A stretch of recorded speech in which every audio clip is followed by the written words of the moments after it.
Friends, at the outset, I would like to express my thanks to all of you here for inviting me to inaugurate the 18th All India Paper Traders Association Conference. It gives me great pleasure to be here to speak to you on this occasion. I am sure that after this formal inauguration, you will have a business session to discuss many of the problems that are peculiar to the paper industry and the paper trade. In this connection, I would like to make a few general observations. The paper industry is a growing industry in our country. The indigenous production of paper cannot fully meet the demands of the various groups of users in the country. Paper is a product which, apart from essential commodities like food and clothing, has probably the maximum number of users. School and college students for their notebooks and textbooks, industry with its demands for packaging and specialty papers, and the entire nation for its daily communication are dependent on this product. The nature of the commodity that you trade in therefore gives a unique status to your trade and places upon you a special responsibility in the context of holding the price line, increasing the availability to the consumer, etc. The student community should not suffer on account of short supply and they depend on you.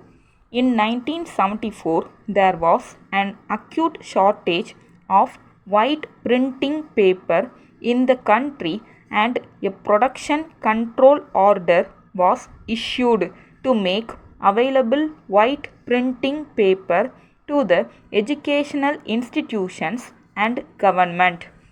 By this, 30% of production of printing paper of selected mills has been set apart for educational purposes, but this is only a small percentage of just a select variety of paper and leaves the major share of paper and paper products for trading.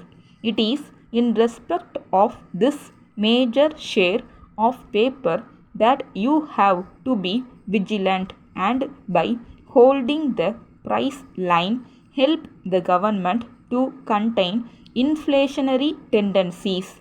It is quite usual in the case of products that are in short supply that the distribution is controlled by a few and artificial trading conditions are created to the disadvantage of the consumer.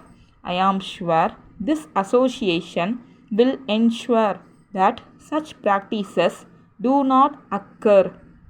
In certain situations, the trade has to take the initiative to change the habit of the consumer to reorient the industry. I am talking about handmade paper.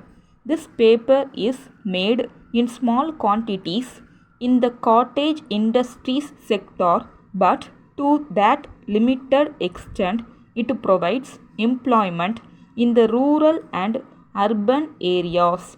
You, as a large trading association, can contribute largely to the development of handmade paper and promotion of resultant employment by organizing some centers of production and taking up the marketing of the paper thus produced. You will not enlarge your trading operations but will sustain employment. This is an example I am giving you of the kind of role You can play. Letter dated 25th September 1978 from the President, Fertilizer Consumers Association, West Main Street, Tanjavur, to the Secretary to the Government of Tamil Nadu, Department of Agriculture, Fort St. George, Madras 9. Dear Sir, we experience short supply of fertilizers in the district, especially during the second crop season. The cooperative societies express their inability to help us in the matter. Whenever we inquire, they say that manufacturers are not in a position to send the supplies to them. Moreover, the small farmers are not able to get their required quantity of fertilizers on credit, as the big landlords are in a position to make on the spot payment. There are circumstances when surplus quantity is available with big landlords. Small farmers have to pay excess money to get fertilizers.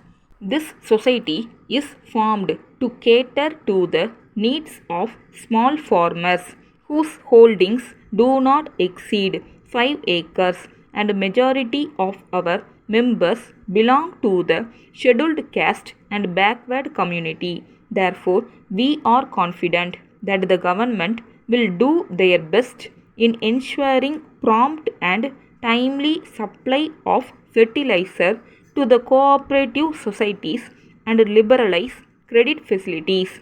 Hoping to hear from you yearly. Yours faithfully.